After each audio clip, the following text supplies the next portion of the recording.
बिस्मिल्लाहिर्रहमानिर्रहीम। अस्सलाम वालेकुम डियर स्टूडेंट्स, आपको computer science second year lecture में खुशामदीद कहते हैं। आज हम अपने लेक्चर नंबर 10 के दूसरे हिस्से में मज़ीद प्रोग्राम्स बनाएंगे। जैसे कि हम इस चैप्टर में दो फंक्शंस प्रिंट एफ़ और स्कैन एफ़ की मदद से मुख्तलिफ़ प्रोग्राम्स जनरेट कर रहे हैं और इन दोनों फंक्शंस को इस्तेमाल करते हुए हम अपने प्रोग्राम्स कंपाइलर की मदद से देख रहे हैं।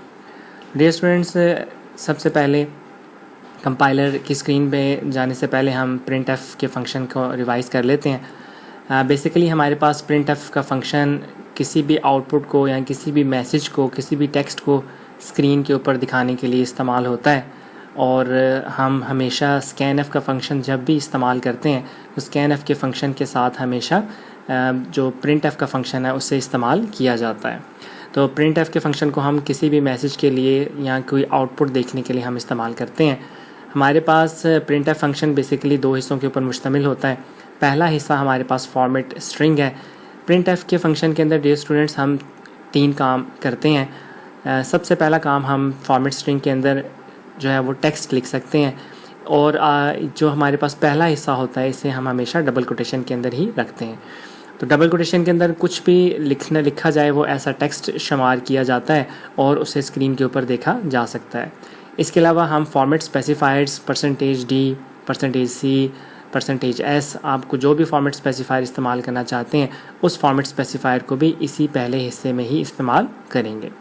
तीसरी चीज़ एस्केप सीक्वेंसेस, आप न्यू लाइन में जाना चाहते हैं या आप आउटपुट में थोड़ा सा गैप रखना चाहते हैं, उसके लिए भी हम एस्केप सीक्वेंसेस भी पहले हिस्से में ही इस्तेमाल करेंगे।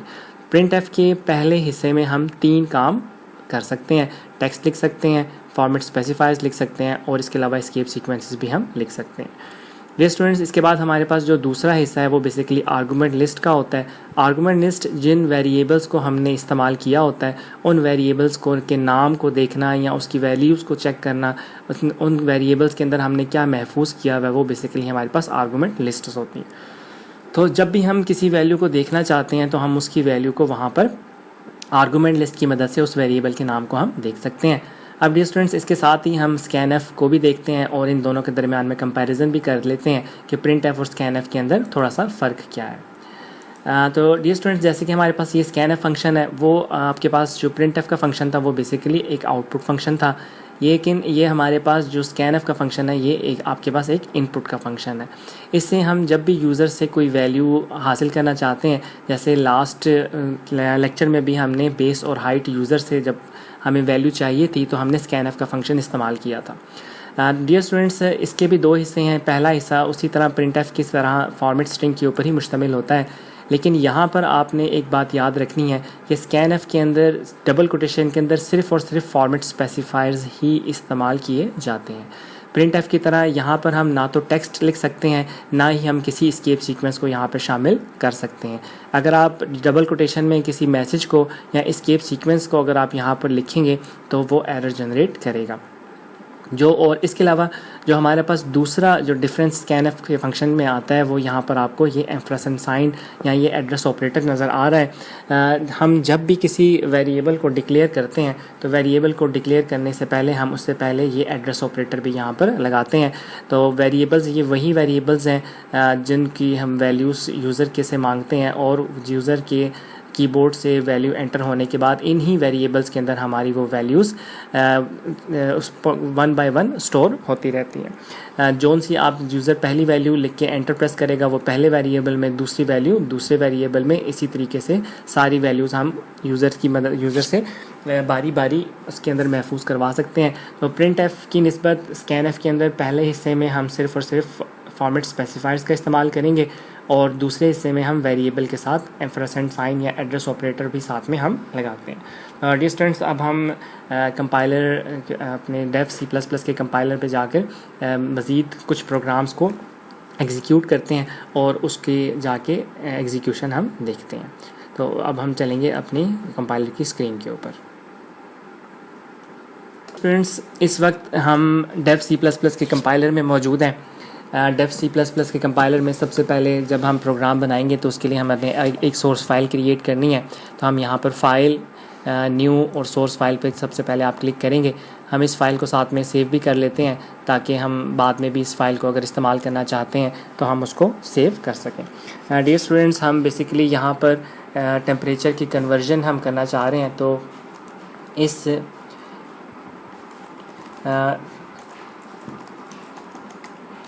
इस प्रोग्राम का नाम हम टेम्परेचर कन्वर्जन, अगर आप यहाँ पर इसकी टाइप चेक करें तो नीचे ऑटोमेटिकली .cpp और C++ यहाँ वैल्यूज़ जो हैं वो ऑटोमेटिकली यहाँ पर सिलेक्टेड है।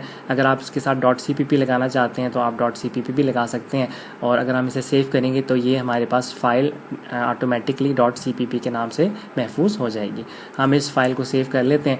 जैसे ही हम अपनी फ़ाइल को सेव करेंगे तो यहाँ पर बेसिकली हमारे पास टेम्परेचर कन्वर्जन के नाम से हमारे पास यहाँ पर फ़ाइल तैयार हो जाएगी। डियर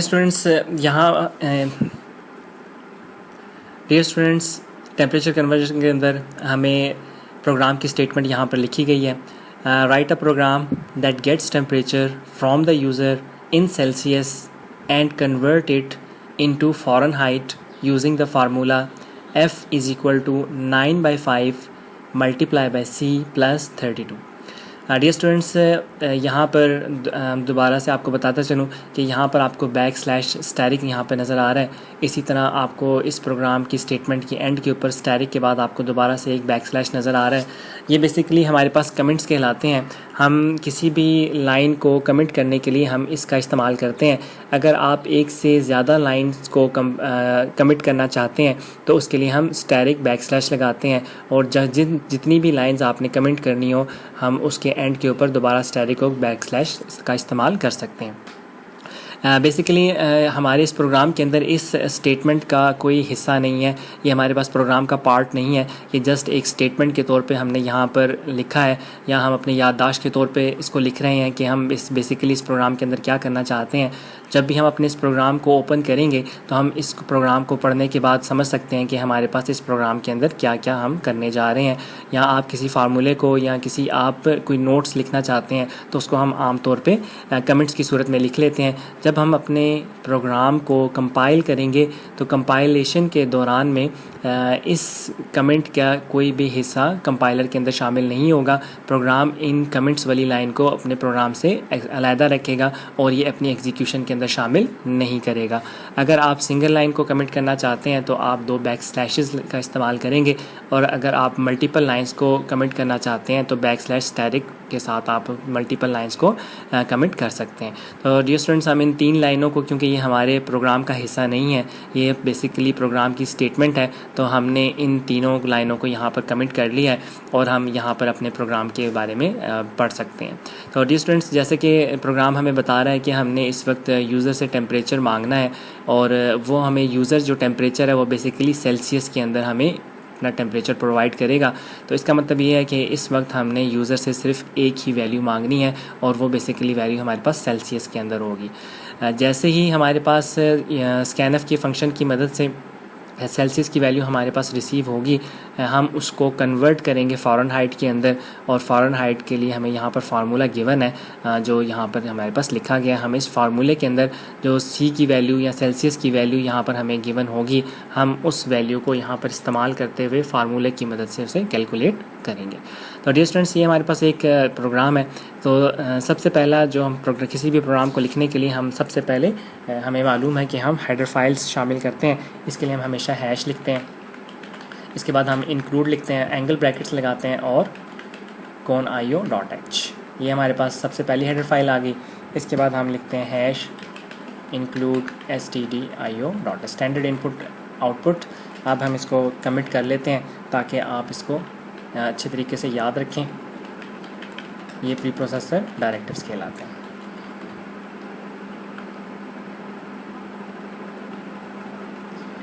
इसके बाद हम हमेशा मेन फंक्शन लिखते हैं। तो अगर आप डेफ C++ इस्तेमाल कर रहे हैं तो आपने मेन के बाद 2 छोटी ब्रैकेट्स लगा लेनी है। ये हमारा मेन फंक्शन जो है यहाँ से आपके पास स्टार्ट हो जाएगा। कंपाइलर जब भी अपनी एग्जीक्यूशन स्टार्ट करता है तो वो हमेशा मेन फंक्शन को ही तलाश करता है। अगर आप इस मेन फंक्शन को एंड पे लिख देंगे तो आपकी एग्जीक्यूशन हमेशा एंड से स्टार्ट होगी, क्योंकि हम ये चाहते हैं कि हमारा प्रोग्राम जो जब एग्जीक्यूट हो तो बेसिकली वो यहाँ पहली लाइन से ही एग्जीक्यूशन उसकी स्टार्ट हो जाए, इसलिए हम अपने मेन फंक्शन को हमेशा ऊपर रखते हैं। तो मेन फंक्शन के फ़ौरन बाद हम जो दरमियानी ब्रैकेट हम ओपन ब्रेस लिखते हैं, इसे हम ओपन ब्रेस कहते हैं। ये इसका मतलब ये होता है कि आप ये हम प्रोग्राम की बॉडी जो है हम यहाँ पे स्टार्ट कर रहे हैं। ओपन ब्रेस करने के बाद हम जैसे ही अपने प्रोग्राम को स्टार्ट करेंगे उसके लिए हम एक टैब प्रेस कर लेंगे। जो हमारे पास ओपन ब्रेस और क्लोज ब्रेस होती है ये हमारे पास हमेशा एक लाइन में मौजूद होते हैं और हमारे प्रोग्राम्स हमेशा थोड़ा सा आगे रखे जाते हैं, इसलिए इसके लिए हम एक जो स्टैटिक है हम उसको एक टैब आप उसके अंदर इस्तेमाल कर सकते हैं। तो डियर स्टूडेंट्स, अब हम अपने सबसे पहले वेरिएबल्स की बात कर लेते हैं कि हमें इस प्रोग्राम के अंदर कितने वेरिएबल्स दरकार होंगे। जैसे कि हम अपने फार्मूले में अगर हम देखें तो इसके लिए हमें एक वेरिएबल फॉरेन हाइट के लिए चाहिए होगा, यानी हमें एक एफ़ वेरिएबल, हम इसको कंप्लीट नेम भी इसका रख सकते हैं, हम इसको एफ़ भी रख सकते हैं या इसका नाम हम शॉर्ट भी रख सकते हैं। तो एक वेरिएबल हमें फॉरेन हाइट के लिए चाहिए होगा। इसी तरह 9/5 जिस तरह हमने लास्ट प्रोग्राम में भी किया था कि हम 9/5 को ये कांस्टेंट वैल्यू है, हमें इसे डिक्लेयर करने की ज़रूरत नहीं है, हम इसको वैसे ही अपने फार्मूले के अंदर इस्तेमाल कर सकते हैं। स्टैटिक के बाद सी, ये हमें एक वेरिएबल दरकार होगा। बेसिकली इसी वेरिएबल के अंदर ही हमने स्कैनफ की फंक्शन की मदद से हमने यूज़र से वैल्यू मांगनी है। और इसके बाद हमें +32 ये भी कांस्टेंट वैल्यू है, इसे भी हमें डिक्लेयर करने की ज़रूरत नहीं होगी। हम अपने फार्मूले के अंदर इस कांस्टेंट को भी वैसे ही इस्तेमाल कर लेंगे। अब डियर स्टूडेंट, जैसे कि हम इस फार्मूले की मदद से देख सकते हैं कि हमारे पास इसके अंदर मल्टीप्लिकेशन और डिवीज़न का प्रोसेस हो रहा है, तो हमारे पास जो आंसर है, जो रिज़ल्ट है, वो पॉइंट में ही आएगा। अब हम इसके लिए जो हम अपनी डाटा टाइप है वो बेसिकली हम फ्लोट ही इस्तेमाल करेंगे, ताकि अगर यूज़र आपको पॉइंट की वैल्यू देता है तो वो भी, उसके लिए भी आपका प्रोग्राम सही तरीके से एग्जीक्यूट हो सके। और अगर हमारे रिज़ल्ट्स पॉइंट में आते हैं तो हमें पॉइंट का जो डाटा है वो भी हमारा स्किप ना हो, बल्कि हमें बिल्कुल एक्यूरेट रिज़ल्ट जो है वो वहाँ पे मिल सके। तो डियर स्टूडेंट्स, सबसे पहले हम वेरिएबल डिक्लेयर करने के लिए हमें हमेशा सबसे पहले जो है वो डाटा टाइप जब लिखनी होती है, तो जैसे कि हम यहाँ पर पॉइंट का डाटा लिखना चाहते हैं तो हमने यहाँ पर सबसे पहले फ्लोट लिख लिया। तो ये हमारे पास फ्लोट डाटा टाइप है। सबसे पहला वेरिएबल हम उसका नाम CEL शॉर्ट फॉर्म में लिख लेते हैं, कंप्लीट नाम नहीं लिखते, क्योंकि हमने इन वेरिएबल्स को बार बार अपने प्रोग्राम के अंदर इस्तेमाल करना होता है। तो हम शॉर्ट और डिस्क्रिप्टिव सा नेम चूज़ कर लेते हैं, ताकि हमें वेरिएबल्स को नाम को इस्तेमाल करने के अंदर कन्फ्यूजन भी क्रिएट ना हो और हमें ज़्यादा टाइपिंग की भी ज़रूरत ना पड़े। तो इसी तरह हम फॉरेन हाइट के लिए हम FAREN का वेरिएबल नाम कंप्लीट नेम की बजाय हम ये कुछ वर्ड्स जो हैं उसके सिलेक्ट कर लेते हैं। ये पहला काम जो है ये बेसिकली हमारे पास वेरिएबल डिक्लेरेशन कहलाता है। तो जो वेरिएबल डिक्लेरेशन के अंदर हमारे पास दो काम होते हैं, एक हम डाटा टाइप बेसिकली फ्लोट है, और उसके बाद हमारे पास वेरिएबल्स के नेम्स हैं, जो कि हमने रूल्स के मुताबिक, जो हम पीछे चैप्टर में पढ़ के आए हैं, उन रूल्स के मुताबिक हमने अपने दोनों वेरिएबल्स यहाँ पर डिक्लेयर कर लिए हैं। डियर स्टूडेंट्स, इसके बाद हम जो सबसे पहला हमारा काम है, हम बेसिकली ये चाहते हैं कि यूज़र से हम सेल्सियस के अंदर वैल्यू मांगें। तो उसके लिए हम स्क्रीन के ऊपर एक मैसेज प्रिंट करेंगे।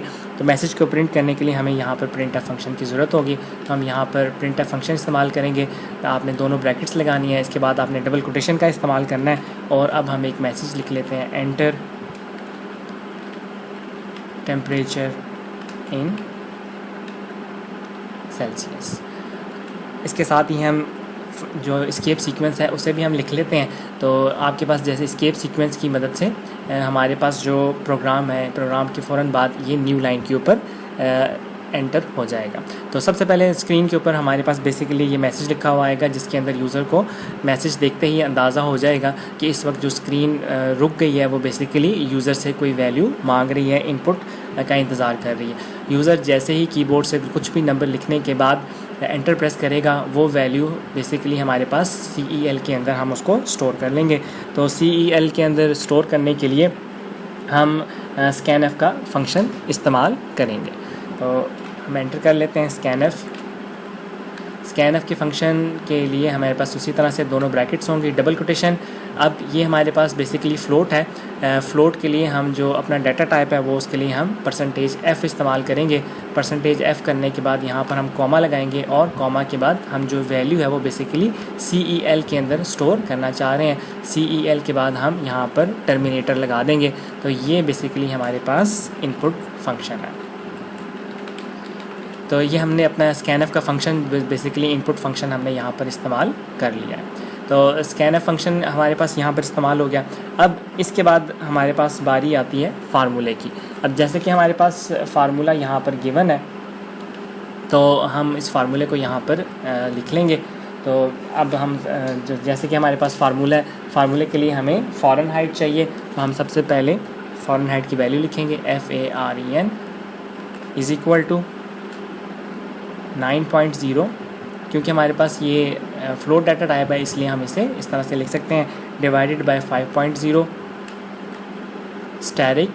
हमारे पास जो वैल्यू है वो बेसिकली CEL के अंदर होगी +32, और इसके बाद हम सेमीकोलन लगा देंगे। तो डियर स्टूडेंट्स, जैसे कि आपने देख लिया कि हमने इस फार्मूले के अंदर जो हमारे पास कांस्टेंट्स थे उनको हमने वैसे ही अपने फार्मूले में लिख लिया है, और जो हमारे पास वेरिएबल्स थे उनको उसमें हमने यूज़र से वैल्यू इनपुट करवाई है, और इनपुट करवाने के बाद हमने यूज़र से वैल्यू वहाँ पर मांगी है। तो इस वक्त हमारे पास सेल्सियस की वैल्यू, यहाँ से यूज़र जो भी वैल्यू देगा वो यहाँ पर स्टोर हो जाएगी सेल्सियस के अंदर। ये इसको ऑटोमेटिकली कैलकुलेट करने के बाद हमारे पास जो वैल्यू है वो बेसिकली फ़ारेनहाइट के अंदर महफूज हो जाएगी। तो अब हम अपने फंक्शन की आउटपुट हम देखते हैं कि बेसिकली हमारे पास फ़ारेनहाइट के अंदर क्या स्टोर हो चुका हुआ है या फ़ारेनहाइट की वैल्यू क्या है। तो उसके लिए हम printf का फंक्शन इस्तेमाल करेंगे। printf डबल कोटेशन हम लगाएंगे, ब्रैकेट्स लगाएंगे, उसके बाद फ़ॉरेन डबल कोटेशन के अंदर हम सबसे पहले मैसेज लिख लेते हैं, टेम्परेचर, न्यू लाइन कर लेते हैं, टेम्परेचर इन फ़ारेनहाइट FAN। हमारे पास जो टेम्परेचर फ़ारेनहाइट के अंदर होगा उसके लिए हम यहाँ पर लिखेंगे %f, और डबल कोटेशन के बाद हम यहाँ पर एक कॉमा लगाएंगे, और बेसिकली जो हम वैल्यू देखना चाह रहे हैं वो हमारे पास FARE, जो वेरिएबल का नाम है वो हमारे पास FAREN है। तो हम वेरिएबल का बिल्कुल सेम एग्जैक्ट नेम ही लिखेंगे। तो डियर स्टूडेंट्स, जैसे कि हम पहले भी आपको बता चुके हैं कि जो वेरिएबल्स हमने शॉर्ट इसलिए लिखे जाते हैं क्योंकि ये स्क्रीन के ऊपर नज़र नहीं आ रहे होते। जब यूज़र की स्क्रीन चलेगी तो उसके अंदर हमें ये वेरिएबल्स नज़र नहीं आ रहे होते, लेकिन डबल कोटेशन के अंदर जो कुछ भी हम लिखते हैं ये बेसिकली यूज़र के लिए एक मैसेज होता है। तो जब भी आप डबल कोटेशन के अंदर कोई भी मैसेज लिखें तो उसे आप हमेशा कंप्लीट स्पेलिंग लिखें और उसको कंप्लीट मैसेज लिखें। वहाँ पर आपके पास शॉर्ट वर्ड्स जो हैं वो यूज़र के लिए कन्फ्यूजन क्रिएट कर सकते हैं। इसलिए जब भी आप मैसेज लिखें तो हमेशा कंप्लीट मैसेज लिखें, लेकिन वेरिएबल्स आप शॉर्ट रख सकते हैं क्योंकि इन वेरिएबल्स को सिर्फ आप देख रहे हैं या ये कंपाइलर के अंदर ही हमें नज़र आते हैं। तो जैसे ही हम एग्जीक्यूशन करेंगे इसके अंदर हमें ये वेरिएबल्स कुछ भी नज़र नहीं आ रहे होते। तो शॉर्ट वेरिएबल्स लिखने से हमें फ़ायदा ये होता है कि हमें बार बार जो लेंथी नेम्स हैं वो हमें लिखने की ज़रूरत नहीं पड़ती, लेकिन मैसेज के अंदर हम अपना जो नेम है उसे हम कंप्लीट ही कर लेते हैं। इसके बाद हम अपनी स्क्रीन को थोड़ी देर के रोकने के लिए getch का फंक्शन इस्तेमाल करेंगे। इसके लिए आपने 2 ब्रैकेट्स लगानी है और उसके बाद सेमीकोलन लगा लेना है, और आखिर में हम इसे क्लोज ब्रेस लगा लेंगे। इसे हम क्लोज ब्रेस कहते हैं। तो ये प्रोग्राम की बॉडी जो है बेसिकली हमारे पास यहाँ पर कंप्लीट हो जाती है। तो हम मेन फंक्शन इस्तेमाल करते हैं। मेन फंक्शन के अंदर हम ओपन ब्रेस और क्लोज ब्रेस और हमारा सारा फंक्शन जो है इस वक्त यहाँ पर मौजूद है। इसके अंदर सिंपल हमने यूज़र से एक वैल्यू मांगी है। यूज़र जैसे ही हमें वो वैल्यू प्रोवाइड करेगा, वैल्यू प्रोवाइड करने के साथ ही हम अपना जो रिज़ल्ट है उसको हम यहाँ पर देख लेंगे। अब यहाँ पर हमने कोई और वैल्यूज़ यहाँ पर नहीं देखी, तो हम अपने रिज़ल्ट को यहाँ पर चेक कर लेंगे। तो सबसे पहले हम अपने रिज़ल्ट को कंपाइल करके देख लेते हैं कि हमारे इस प्रोग्राम के अंदर अगर कोई एरर, सिंटैक्स एरर कुछ जनरेट हुआ होगा तो वो हमें कंपाइलेशन के दौरान में हमें पता चल जाएगा। इस वक्त हमारे पास 0 एरर्स हैं और वार्निंग्स भी कोई नहीं है। इसका मतलब है कि हमारा प्रोग्राम बिल्कुल ठीक तरीके से एग्जीक्यूट हो गया है। अब हम इसे रन करते हैं अपने प्रोग्राम को। जैसे ही आप इसको रन करेंगे, जैसे कि हमने ये मैसेज सबसे पहले लिखा था एंटर टेम्परेचर इन सेल्सियस, तो स्लैश एन हमें यहाँ पर नज़र नहीं आ रहा। स्लैश एन का जो हमारे पास रिएक्ट था बेसिकली वो न्यू लाइन के तौर पे हमें यहाँ पर नज़र आ रहा है। तो अब न्यू लाइन के ऊपर वैल्यू हम लिखेंगे। आप यहाँ पर कोई भी वैल्यू लिख सकते हैं। फॉर एग्ज़ाम्पल यहाँ पर मैं 8 लिख लेता हूँ। 8 लिखने के बाद हम एंटर जैसे ही प्रेस करेंगे तो एंटर प्रेस करने के बाद हमारे पास ये ऑटोमेटिकली वैल्यू CEL के अंदर चली जाएगी और ये वैल्यू जो है इसके अंदर फार्मूले के अंदर कैलकुलेट होने के बाद FAREN के अंदर स्टोर हो जाएगी। और स्टूडेंट्स इस वक्त हमारे पास एरर्स भी इसमें कोई भी नहीं है, 0 एरर्स हैं और वार्निंग्स भी 0 है। तो अब हम अपने प्रोग्राम को जो है रन करके देखते हैं। जैसे ही हम अपने प्रोग्राम को रन करेंगे तो यहाँ पर हमारे पास जो बेसिकली आउटपुट है हमारे पास पहली लाइन के अंदर हम इसमें 8 लिखेंगे। 8 लिखने के बाद हम जैसे ही वैल्यू एंटर करेंगे तो यहाँ पर हमारे पास temperature in Fahrenheit is equal to 40। तो इसने फार्मूले के अंदर ऑटोमेटिकली इस वैल्यू ने इस ऑटोमेटिकली इस फार्मूले के अंदर वैल्यूज़ को पुट किया है और वैल्यूज़ पुट करने के बाद हमें यहाँ पर जो रिज़ल्ट है वो 40 यहाँ पर हमें नज़र आ गया। तो डियर स्टूडेंट्स, हम इसके बाद आप कोई भी की बटन प्रेस करेंगे। प्रेस करने के साथ ही आपके पास ये जो प्रोग्राम है ये यहाँ से ख़त्म हो जाएगा। तो डियर स्टूडेंट्स, ये हमारे पास एक प्रोग्राम था जिसमें हमने यूज़र से एक वैल्यू इनपुट करवाई और उसको हमने फार्मूले की मदद से हमने टेम्परेचर उसका कैलकुलेट करवाया। अब हम एक और प्रोग्राम जो है उसे यहाँ पर कर लेते हैं। इसके लिए हम दोबारा से एक न्यू फाइल क्रिएट करते हैं।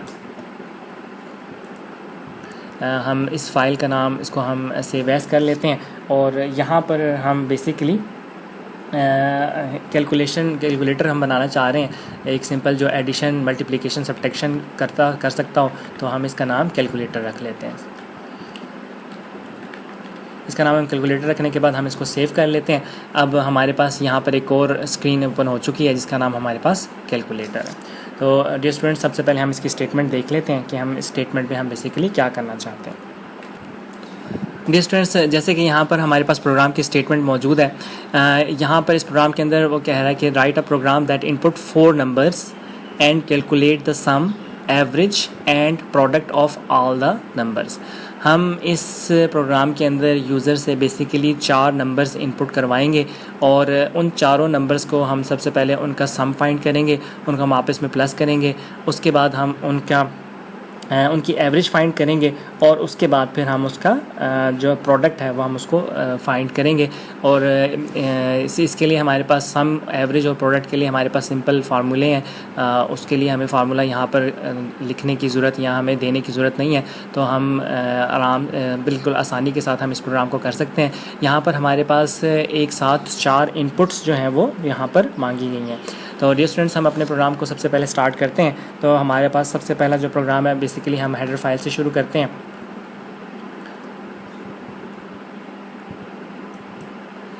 इसके लिए हम लिखेंगे हैश इंक्लूड conio.h। इसके बाद हमारे पास जो दूसरी फाइल है हैश इंक्लूड stdio.h। ये बेसिकली हमारे पास प्री प्रोसेसर डायरेक्टिव्स भी कहलाते हैं, इन्हें हम हेडर फाइल भी कहते हैं। ये आपके पास हेडर फाइल्स भी कहलाती हैं, प्री प्रोसेसर डायरेक्टिव्स भी कहलाते हैं। इसके बाद हमारे पास मेन फंक्शन इस्तेमाल किया जाता है।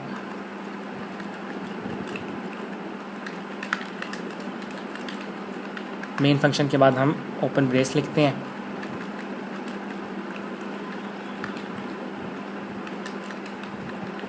ये हमारे पास प्रोग्राम की बॉडी भी कहलाती है। अब डियर स्टूडेंट्स, यहाँ पर जैसे कि हम प्रोग्राम को देख सकते हैं कि यहाँ पर हमें यूज़र से 4 वेरिएबल्स हमें चाहिए। उन 4 वेरिएबल्स के अंदर हम यूज़र से नंबर मांग सकेंगे। तो 4 वेरिएबल्स हमारे पास बेसिकली वो होंगे जिनके अंदर हम अपने यूज़र से वैल्यूज़ मांगेंगे और उन वेरिएबल्स के अंदर हम अपना डाटा को स्टोर करेंगे। और उसके बाद उन 4 नंबर्स के अलावा हमें एक वेरिएबल सम के लिए भी चाहिए, दूसरा एक वेरिएबल हमें एवरेज के लिए चाहिए और एक वेरिएबल हमें प्रोडक्ट के लिए चाहिए। तो इस वक्त जो टोटल वेरिएबल्स हैं वो बेसिकली हमारे पास 7 वेरिएबल्स हैं। 4 हमारे पास इनपुट करने के लिए और 3 हमारे पास फार्मूले के लिए। तो हमें टोटल इस वक्त अपने प्रोग्राम के अंदर 7 वेरिएबल्स दरकार हैं। तो सबसे पहले हम अब ये भी जो हमारे पास बेसिकली यूज़र वैल्यूज़ इनपुट करेगा, ये जो हमारे पास वैल्यूज़ होंगी ये बेसिकली इंटीजर फॉर्म के अंदर होंगी, यानी बेसिकली ये पॉइंट का डाटा नहीं होगा। हम इसको इंटीजर कंसीडर करते हैं कि यूज़र हमारे पास डेसिमल के बगैर नंबर जो है वो यहाँ पर एंटर करेगा। तो इसके लिए हम यहाँ पर इंटीजर डाटा टाइप लिख लेते हैं। अब वेरिएबल्स क्योंकि ये यूज़र को नज़र नहीं आएंगे, हमने ही इनको इस्तेमाल करना है, तो हम इनको शॉर्ट रखने के लिए हम इनके नाम A, B, C और D, ये 4 वेरिएबल्स हम इस्तेमाल करेंगे अपने प्रोग्राम के लिए। इसके अलावा हमारे पास क्योंकि ये इंटीजर वैल्यूज़ ही हैं, तो हमारे पास जो जब हम इनको सम करेंगे तो इनका रिज़ल्ट भी बेसिकली इंटीजर ही निकलेगा। तो हम इस सम के लिए हम सम को भी इंटीजर ही डिक्लेयर कर लेते हैं, और प्रोडक्ट भी बेसिकली क्योंकि जब हम इनको आपस में मल्टीप्लाई करेंगे तो हमारे पास डेसिमल वैल्यू हमें नहीं मिलेगी। तो हम यहाँ पर इसका नाम जो है प्रो भी आप लिख सकते हैं, कंप्लीट भी हम लिख सकते हैं, हम इसको प्रोडक्ट लिख लेते हैं। तो ये हमारे पास जो वेरिएबल्स हैं ये बेसिकली इंटीजर को रिप्रेजेंट कर रहे होंगे। तो इस वक्त हमने जो 6 वेरिएबल्स हैं उनको हमने एक ही डाटा टाइप की मदद से लिख लिया है। अगर आप एक ही डाटा टाइप का इस्तेमाल करके बहुत ज़्यादा वेरिएबल्स को डिक्लेयर करना चाहते हैं तो सिंपली आपने कॉमा के साथ सबको सेपरेट करते जाना है। अगर आप इंटीजर A सेमीकोलन के बाद टर्मिनेटर के बाद नेक्स्ट लाइन के ऊपर integer B, next line integer C, अगर आप उस तरह से करना चाहते हैं तो वो भी आपका प्रोग्राम बिल्कुल ठीक तरीके से एग्जीक्यूट हो जाएगा। अब क्योंकि हमारे पास जो डाटा टाइप्स हैं सबकी सेम है, तो हम इन सबको एक ही लाइन के अंदर कॉमा के साथ सेपरेट करते जाएंगे, और जितने भी वेरिएबल्स आपको चाहिए हो आप सब के सब कॉमा के साथ आप इन सब वेरिएबल्स को बड़ी आसानी के साथ एक ही लाइन के अंदर डिक्लेयर कर सकते हैं। तो जैसे कि हम पहले भी बात कर चुके हैं कि ये हमारे पास जो स्टेप था ये वेरिएबल डिक्लेरेशन था। हमने वेरिएबल डिक्लेयर कर लिया। वेरिएबल डिक्लेरेशन करने के बाद हमारे पास अब एक वेरिएबल्स हमारे पास 7वां वेरिएबल जो बेसिकली एवरेज है। अब हम एवरेज के अंदर हम इन चारों नंबर्स को आपस में जब प्लस कर लेंगे, सम करेंगे, तो इसके बाद हमने इसको डिवाइड करना होता है। अब जब हम इसको डिवाइड करेंगे तो हमारे पास जो रिज़ल्ट है वो बेसिकली पॉइंट में आ रहा होगा। तो पॉइंट में डाटा के आने के लिए हमें यहाँ पर जो डाटा टाइप है वो हमें यहाँ पर फ्लोट लिखनी होगी। फ्लोट के बाद हम AVG लिख लेते हैं। एवरेज पूरा नाम वेरिएबल का नाम लिखने के बजाय हम AVG यहाँ पर लिख लेते हैं, ताकि हमारे जो पॉइंट का जो रिज़ल्ट है एक्यूरेट हमें रिज़ल्ट मिल जाए, और पॉइंट के जो हमारे पास डेसिमल प्लेसेस हैं वो भी हम उनको अच्छे तरीके से इस्तेमाल कर सकें। तो फ्लोट AVG। अब ये जो हमारे पास पहला जो स्टेप था जिसके अंदर हमने अपने 7 वेरिएबल्स डिक्लेयर करने थे, ये हमने अपना पहला स्टेप यहाँ पर कंप्लीट कर लिया है। तो डियर स्टूडेंट्स, स्टेटमेंट पढ़ने के बाद सबसे पहला काम आपके पास वेरिएबल की डाटा टाइप्स और उनके नाम लिखना होते हैं। तो ये सबसे पहले आप अपने फार्मूला इस्तेमाल करने से पहले सबसे पहले आप हमेशा ये काम कर लिया करें। अब हम यूज़र से इनपुट्स मांगेंगे। ये जो हमने वेरिएबल्स A, B, C और D रखे हैं, इसके अंदर हम यूज़र से वैल्यू मांगना चाहते हैं। उसके लिए हम सबसे पहले एक मैसेज स्क्रीन के ऊपर लिखेंगे। उसके लिए हम printf का फंक्शन इस्तेमाल करेंगे और यूज़र से हम एक ही दफ़ा 4 नंबर्स मांग लेते हैं। हम यूज़र से कहते हैं जी एंटर 4 नंबर्स।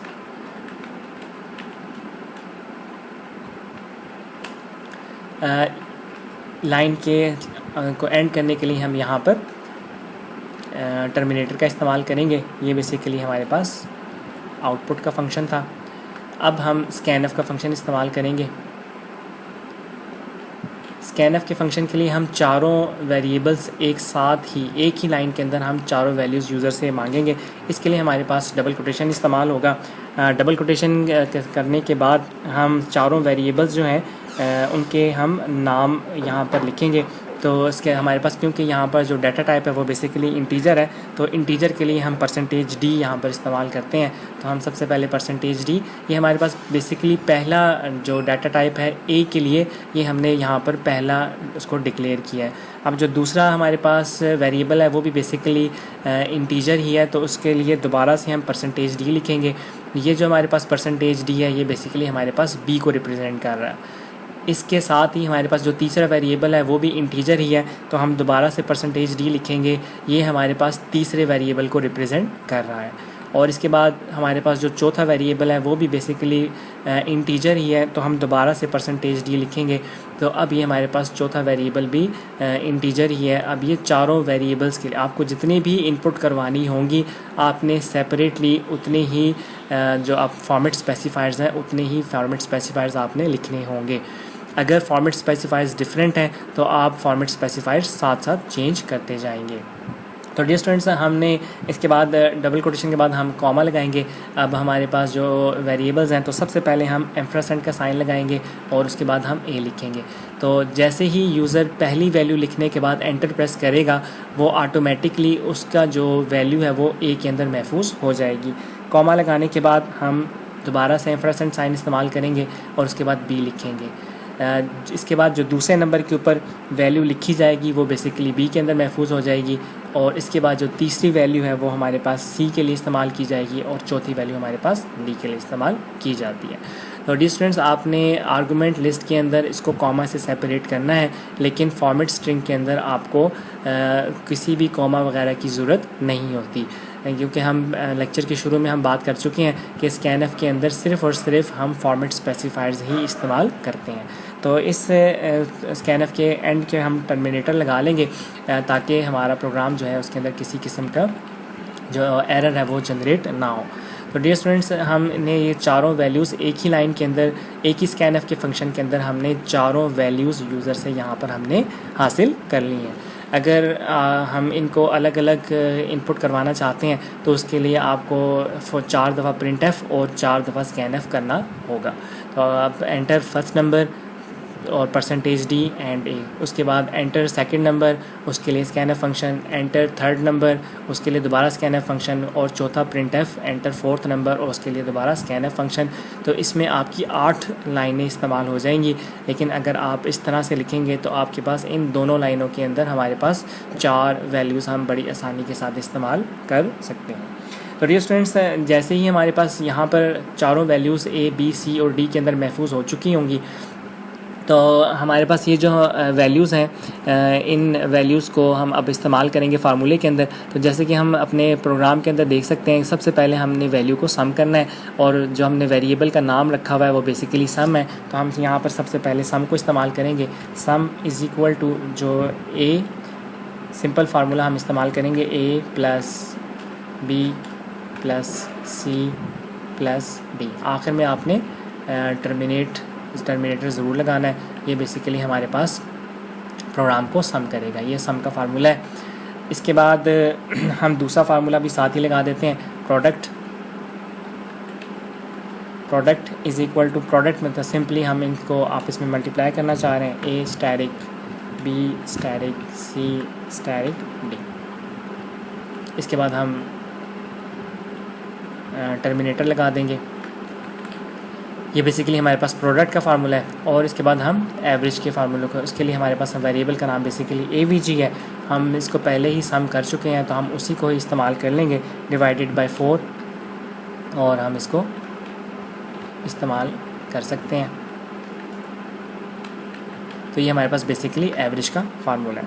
तो डियर स्टूडेंट्स, अब हम बारी बारी इन फार्मूले के अंदर जो जो वैल्यूज़ हमारे पास महफूज हो गई हैं, अब हम इनको बारी बारी अपने प्रोग्राम के अंदर देखेंगे कि हमारे पास बेसिकली क्या क्या रिज़ल्ट्स इसके अंदर महफूज हो चुके हैं। तो डियर स्टूडेंट्स, सबसे पहले हमने क्योंकि सम का वैल्यू देखनी है तो हम सबसे पहले printf का फंक्शन सम के लिए इस्तेमाल करते हैं। printf,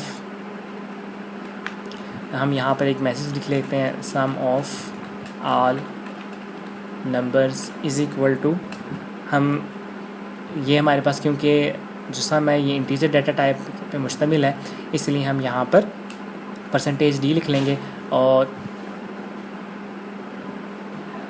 इसके बाद हम /n कर लेते हैं ताकि हमारे पास जो वैल्यू है वो न्यू लाइन के ऊपर हमें नज़र आ जाए।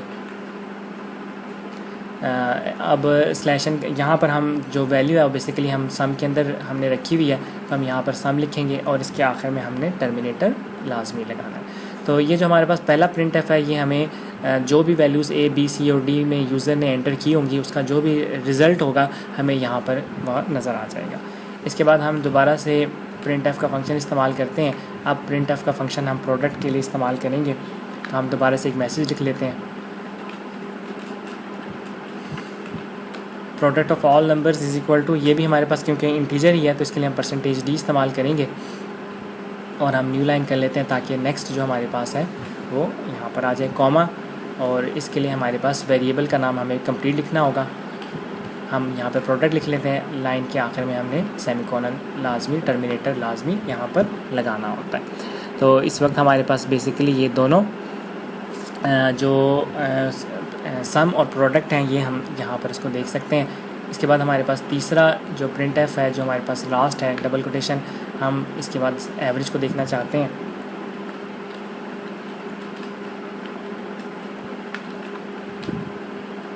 यहाँ पर हमारे पास एवरेज बेसिकली फ्लोट में है, तो यहाँ पर हम उसकी डाटा टाइप चेंज करके परसेंटेज एफ लिख लेंगे और इसके बाद हम कॉमा लगाने के बाद जो वेरिएबल का नाम है वो बेसिकली AVG है और लाइन के एंड में हम सेमीकोलन लगा देंगे या टर्मिनेटर हम लगा देंगे। और इस प्रोग्राम को थोड़ी देर हम रोकने के लिए getch का इस्तेमाल करेंगे और इसके बाद हम इसको प्रोग्राम को क्लोज़ कर देंगे। क्लोज ब्रेस है, यहाँ हम इसे बॉडी भी का एंड भी कह सकते हैं। तो डियर स्टूडेंट्स, ये हमारे पास एक प्रोग्राम है जिसके अंदर हमने यूज़र से 4 वैल्यूज़ मांगनी थी और हमने एक ही प्रिंट एफ और एक ही स्कैन एफ की मदद से इन चारों वेरिएबल्स को इनपुट करवाया है। और अब आपको यहाँ पर इस बात का भी अंदाज़ा हो गया कि अगर हम एक ही स्कैनएफ के फंक्शन के अंदर मल्टीपल वैल्यूज़ इनपुट करवाना चाहते हैं तो हम उन मल्टीपल वैल्यूज़ को हम किस तरीके से अपनी वैल्यू के अंदर हम स्कैनएफ की मदद से हम वो सारी वैल्यूज़ हासिल कर सकते हैं। और इसी तरह मुख्तलिफ़ फार्मूले अगर आपके पास गिवन ना हो तो हम फार्मूला का इस्तेमाल करने के बाद उनको हम आउटपुट कर सकते हैं। तो सबसे पहला काम, जितने भी वेरिएबल्स आपको चाहिए मैसेज के ज़रिए से यूज़र से वो सारी वैल्यूज़ हासिल करें। स्कैनएफ के फंक्शन की मदद से जब वो वैल्यूज़ आपके पास आ जाएँ, वैल्यूज़ आने के बाद आप उसके अंदर फार्मूले जो हैं जो फार्मूले हैं आप उनको लिखें। फार्मूले लिखने के बाद आप दोबारा से उनकी वैल्यूज़ को प्रिंट करके देख लें कि आपने बेसिकली जो फार्मूले थे उनके बेसिकली रिजल्ट्स हमारे पास क्या है। तो सबसे पहले हम अपने इस प्रोग्राम को कंपाइल करके देख लेते हैं कि हमारे पास इस प्रोग्राम के अंदर कोई एरर तो मौजूद नहीं है, कोई सिंटैक्स एरर तो इसमें मौजूद नहीं है। तो हम यहाँ पर कंपाइल कर लेते हैं। हमारे पास यहाँ पर इस वक्त 0 एरर्स हैं और हमारे पास इस वक्त वार्निंग्स भी हमारे पास 0 हैं। इसका मतलब है हमारे इस प्रोग्राम के अंदर कोई भी एरर इस वक्त जनरेट नहीं हुआ। अब हम अपने प्रोग्राम को यहाँ पर रन करते हैं। तो जैसे ही हम अपने प्रोग्राम को रन करेंगे तो हमारे पास जो पहला प्रिंट एफ का मैसेज था एंटर 4 नंबर्स, ये आपको यहाँ पर नज़र आ रहा है। /n की वजह से हमें वो न्यू लाइन में नज़र आ रहा है। अब हम 4 वैल्यूज़ बारी बारी एंटर करेंगे और हमारे पास जो वैल्यूज़ हैं वो बारी बारी वेरिएबल्स के अंदर महफूज होती जाएंगी। तो सबसे पहला जो मैं डिजिट है वो 5 लिखने के बाद जैसे ही एंटर प्रेस करूँगा ये बेसिकली हमारे पास A के अंदर महफूज हो जाएगा। जैसे ही मैंने एंटर प्रेस किया अब ये स्क्रीन यहाँ पर रुकी हुई है, दूसरी वैल्यू इनपुट होने के लिए इंतज़ार कर रही है। यहाँ पर मैं 2 डिजिट का एक नंबर एंटर कर लेता हूँ। 2 डिजिट लिखने के बाद जैसे ही वैल्यू एंटर करूँगा ये 12 इस वक्त B में महफूज हो जाएगा। इसके बाद दोबारा स्क्रीन हमारे पास तीसरी वैल्यू इनपुट करने के लिए इंतज़ार कर रही है।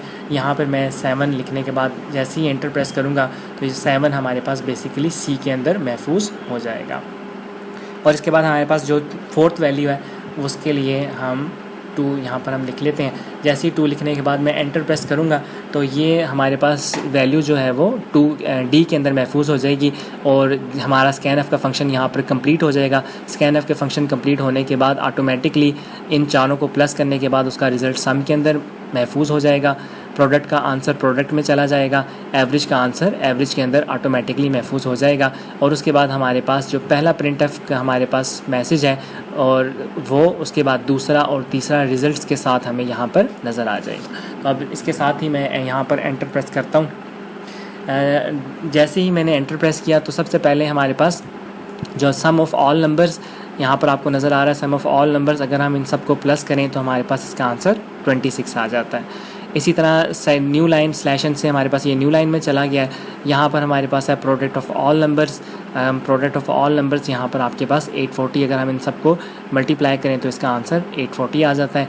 और इसी तरह हमारे पास यहाँ पर print F average of all numbers, हमने यहाँ पर फार्मूला लिखा था तो अगर हम इनकी सबकी एवरेज निकालें तो हमारे पास 6.000, क्योंकि फ्लोट जो है हमारे पास वो 6 डेसिमल प्लेस तक आपको आंसर देता है।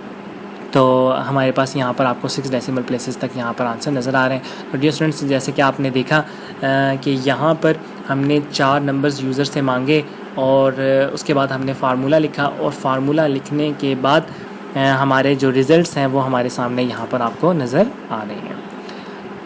स्टूडेंट्स इसके बाद हम एक स्पेस प्रेस करते हैं ताकि हमारा जो प्रोग्राम है यहाँ पर कंप्लीट हो जाए। स्टूडेंट्स यहाँ पर हम फील्ड विड्थ की हम पहले भी बात कर चुके हैं, तो फील्ड विड्थ के बारे में हम दोबारा यहाँ पर एक दफ़ा देख लेते हैं कि अगर हम फ्लोटिंग हम ये चाहते हैं कि बेसिकली जो हमारा रिज़ल्ट है वो हमें पॉइंट के बाद 2 डेसिमल प्लेसेस हमें नज़र आने चाहिए। तो हम यहाँ पर जो टोटल विड्थ है हम यहाँ पर लिख लेते हैं 5.2।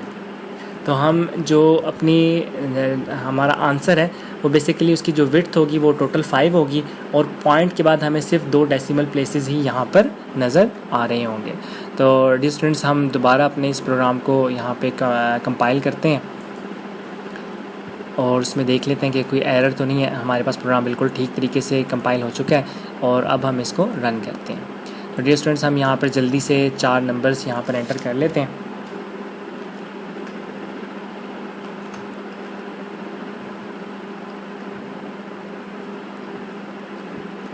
हाँ देखिए, जैसे ही हमने ये चारों नंबर्स लिखे अब हमारे पास वैल्यूज़ चेंज हो चुकी हैं। सम का रिज़ल्ट आपको यहाँ पे नज़र आ रहा है, इसी तरह प्रोडक्ट का नज़र आपको यहाँ पे नज़र आ रहा है। तो बेसिकली हम फील्ड विड्थ की बात कर रहे थे।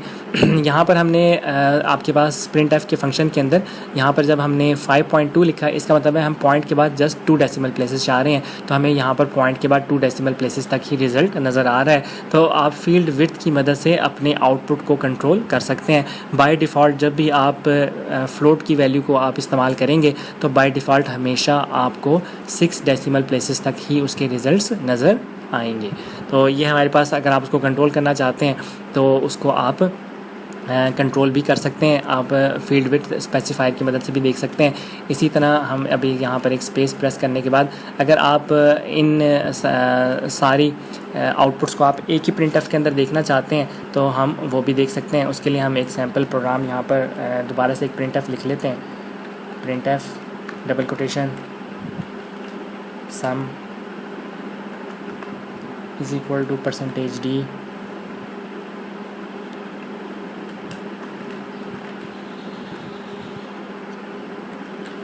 Product is equal to %d comma average is equal to %d।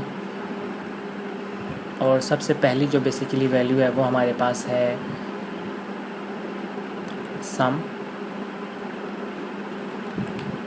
Product और जो तीसरी वैल्यू है वो हमारे पास एवरेज। और इसके बाद हम अपने प्रोग्राम को आखिर में टर्मिनेटर लगा लेते हैं। डियर स्टूडेंट्स हम बाकी जो हमारे पास पहले यहाँ पर आउटपुट मौजूद है हम इनको यहाँ पर कमेंट कर लेते हैं। तो इससे आपको कमेंट का भी अंदाज़ा हो जाएगा। इस वक्त हमारे पास ये बेसिकली हमने यहाँ पर प्रोग्राम्स लिखे तो हुए हैं लेकिन ये प्रोग्राम्स जो हमारे पास कमेंट लगाने की वजह से ये प्रोग्राम का हिस्सा नहीं रहे।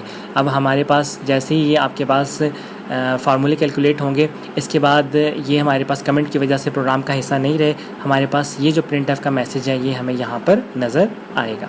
तो अब हम दोबारा से अपनी सबसे पहले हम कंपाइल करके देख लेते हैं कि हमारे प्रोग्राम के अंदर कोई एरर तो नहीं है। यहाँ पर हमारे पास कोई एरर नहीं है और ना ही कोई वार्निंग आई है। हम इसे रन करते हैं। अब यहाँ पर हम दोबारा से 4 वैल्यूज़ एंटर कर लेते हैं।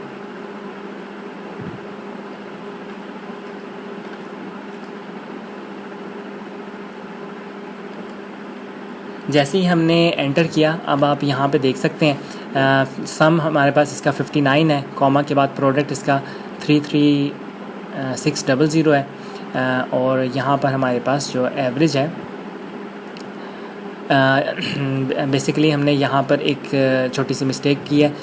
अब आपने यहाँ पर जैसे कि आप देख सकते हैं हमारे पास एवरेज फ्लोट के अंदर है। अब अगर आपने यहाँ पर हम फ्लोट के लिए हम %f इस्तेमाल करते हैं तो यहाँ पर हमने %f इस्तेमाल नहीं किया। हम इसको स्पेस करके प्रोग्राम को ख़त्म करते हैं और यहाँ पर हम दोबारा इसको %f कर लेते हैं क्योंकि हमारे पास जो एवरेज है वो बेसिकली %f है। अब हम इसे दोबारा कंपाइल करेंगे। इस वक्त हमारे पास एरर्स मौजूद नहीं है। हम इसे रन करते हैं। रन करने के बाद हम इसको दोबारा वैल्यूज़ दे देते हैं।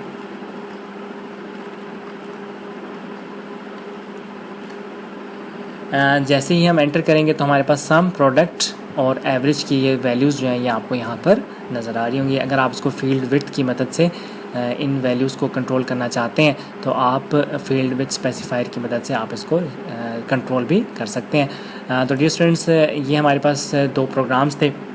उम्मीद है आपको प्रोग्राम्स समझ आए होंगे। किस तरह से हम स्टेटमेंट को पढ़ते हैं, स्टेटमेंट पढ़ने के बाद हम कहाँ से उसको स्टार्ट करते हैं। वेरिएबल, सबसे पहला काम वेरिएबल के डिक्लेरेशन का होता है। वेरिएबल को डिक्लेयर करने के बाद जितने भी आपको इनपुट्स चाहिए होती हैं वो स्कैनफ के फंक्शंस इस्तेमाल किए जाते हैं। तीसरे नंबर के ऊपर फिर हम फार्मूला इस्तेमाल करते हैं और चौथे वैल्यू में हम स्टेप में हम वैल्यूज़ जो हैं उनको प्रिंट करवा के देख लेते हैं। इस तरीके से आपका जो प्रोग्राम है वो बड़ी आसानी के साथ कंप्लीट हो जाता है। तो उम्मीद है इंशाल्लाह आपको इस प्रोग्राम की समझ आई होगी और आप इनको अपने कंपाइलर के ऊपर प्रैक्टिस करने की भी कोशिश करेंगे। अगर आपको किसी भी उसमें मुश्किल कंपाइलर की में या कोई इंस्टॉलेशन के में कोई मुश्किल पेश आती है तो उसके लिए आप कमेंट बॉक्स में आप पूछ सकते हैं। इंशाल्लाह नेक्स्ट लेक्चर में दोबारा हाजिर होंगे। तब तक के लिए अस्सलामु अलैकुम।